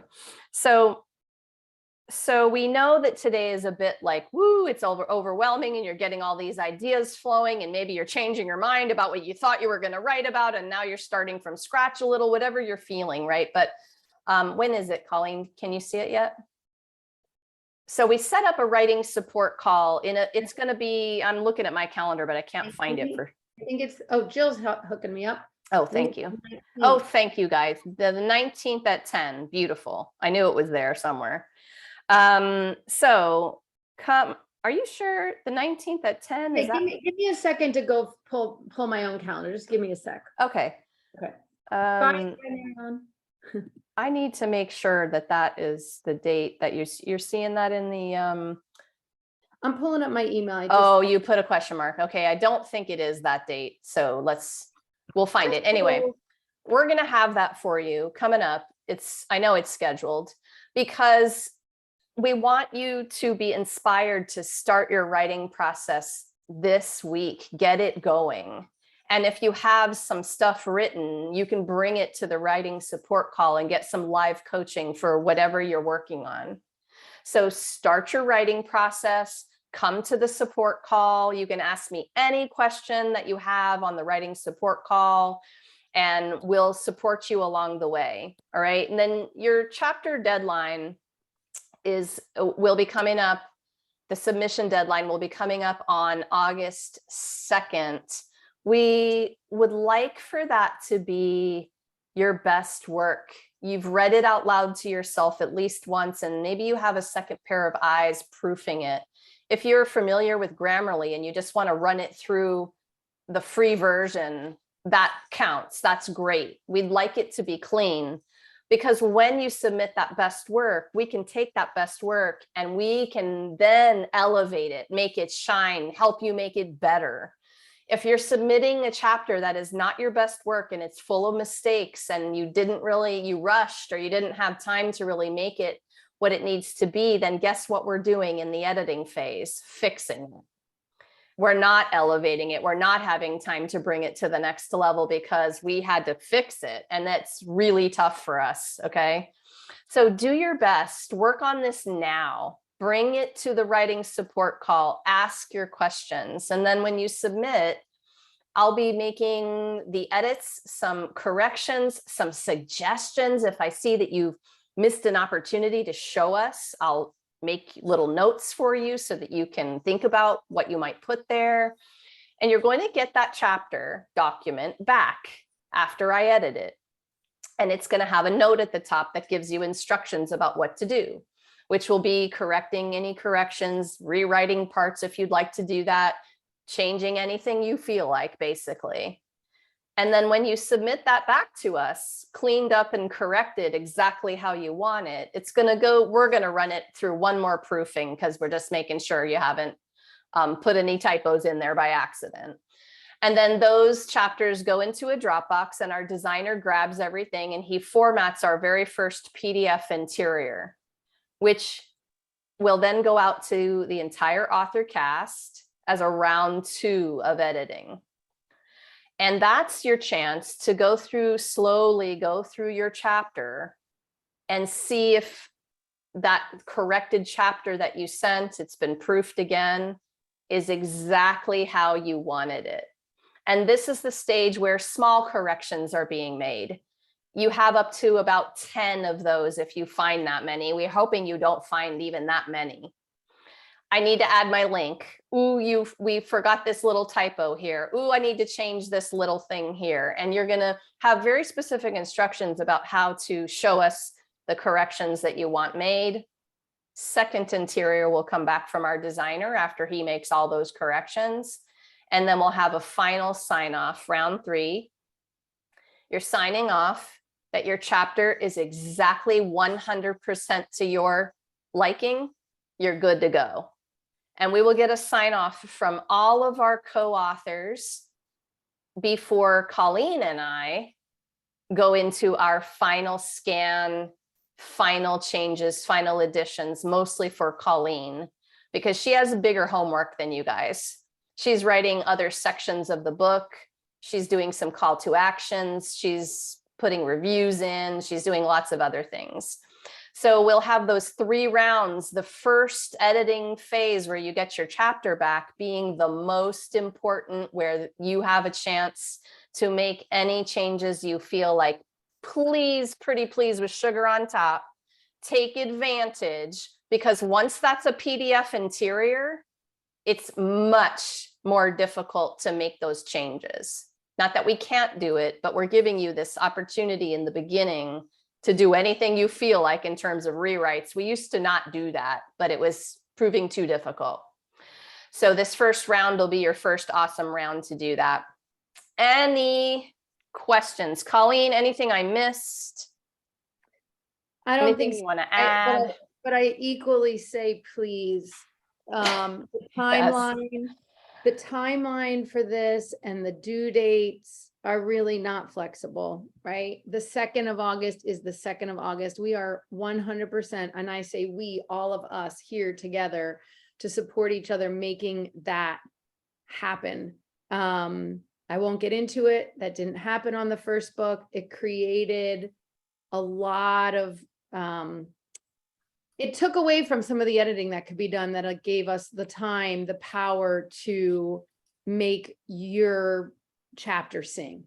And it all turned out beautiful and it worked out great. But just, if you think you're sliding into the 2nd and you're like not raising your hand, please, please, please help me, way before, a week before the August 2nd, please reach out to anybody. We are here to help. So that's just my little plea. I don't mean to be a downer, but it impacts every single one of us when that happens.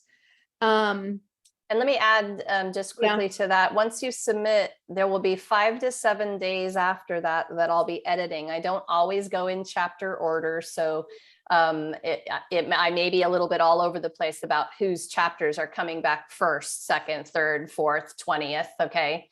But in the 5 to 7 days, you're all going to get it back.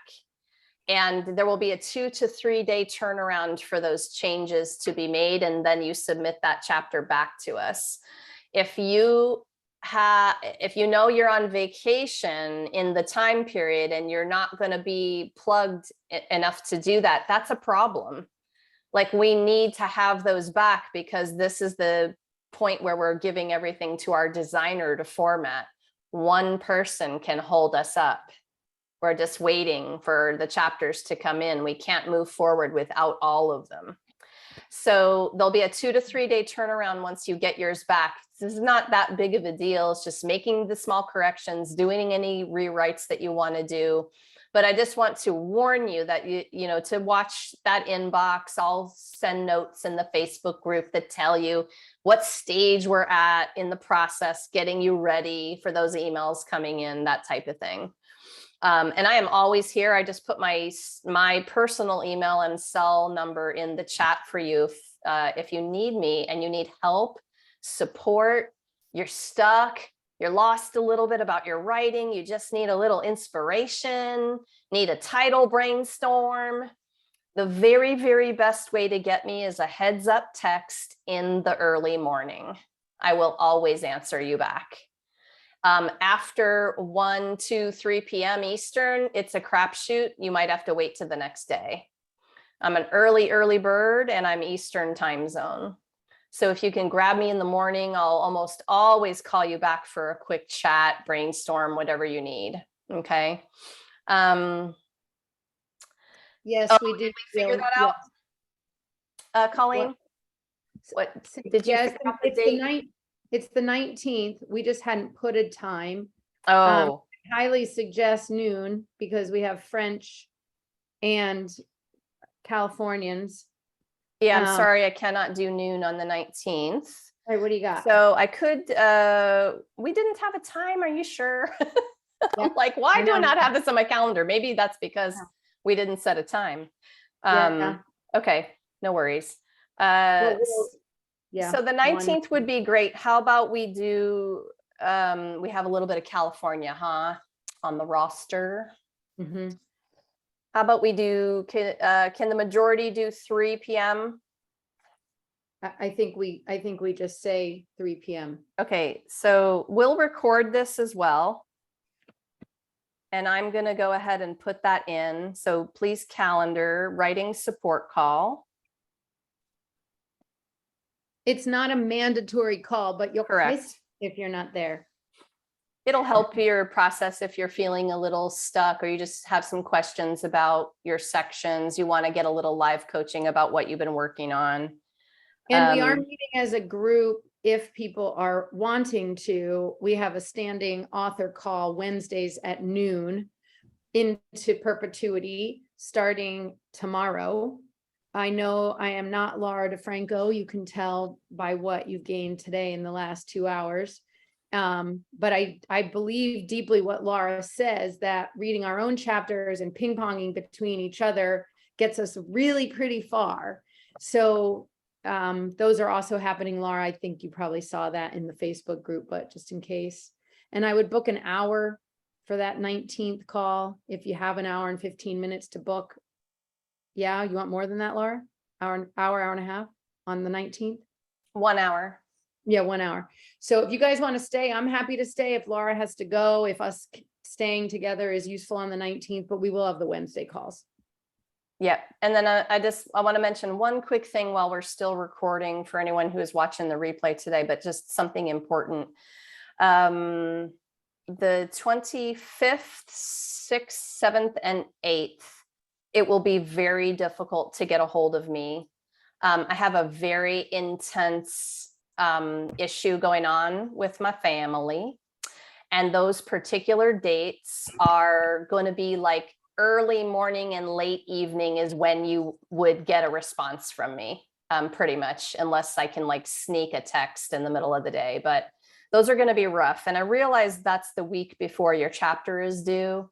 I got you on that. I'm not gone. It'll just be a longer response time because I am pretty responsive and pretty quick most all the time.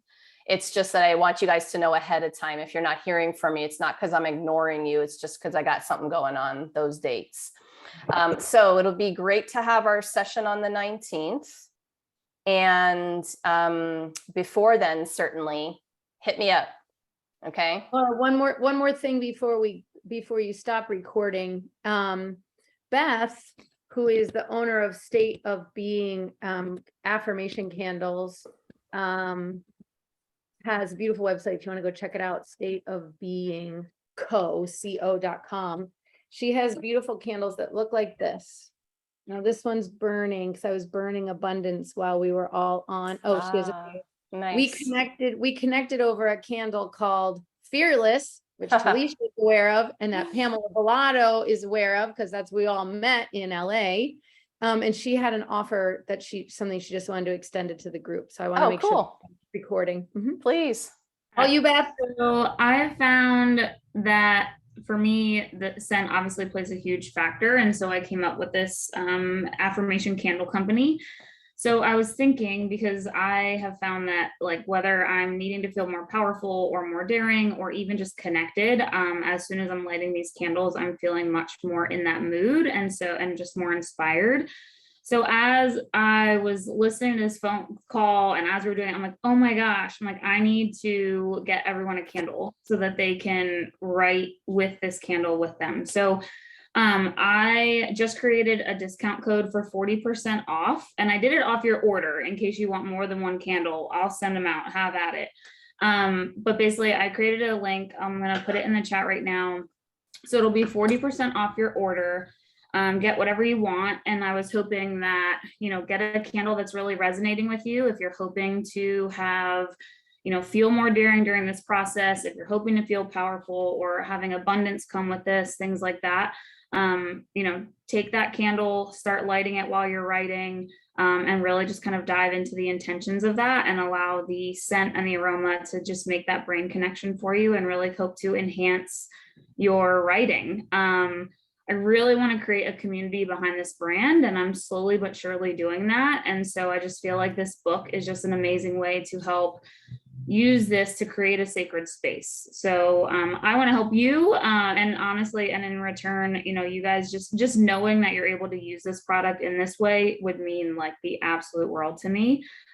So feel free, if you want one, get one. If you don't, do not. Sacred. What's the code? Okay. Interesting. What's the code, Beth? So I just put it in the link. Sacred Spaces 40 is the code. Got it. But if you click on that link, that should take you to the website where as soon as whatever you put in your cart, it should just give you a 40% discount automatically. So really it's just to basically just get something in your hands to just kind of cover my costs and getting it to you. But other than that, yeah. So I hope that you love it. You do not have to take me up on the offer. You do not have to light a candle while you're writing. But if you would like to, I would love to offer that to you. I will attest that they are gorgeous. I have, I think, 6. I give them a lot as gift. They're really beautiful. So thank you, Beth. Yeah, thank you for letting me do that. Yeah. Second that motion. They're very good. Me and Beth actually did a collab, and my candle was for productivity.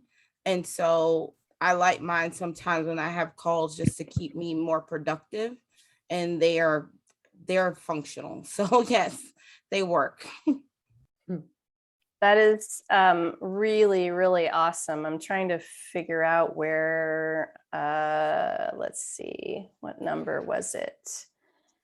Yeah, so I don't know if some of you know that the chapter I wrote for Sacred Spaces, the first book, is how to set up your sacred writing space. And I talk about candles. I should have put the candle link in my chapter for that book. That would be so cool. Anyway. Well, it's never too late. Yes, yes, yes. As we learned on this call, it is too late. We have deadlines. Yes. Okay.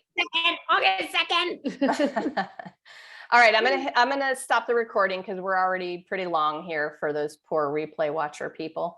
But I'll hang out for a minute more. Yeah, so thank you everyone for coming, and get with me if you have questions.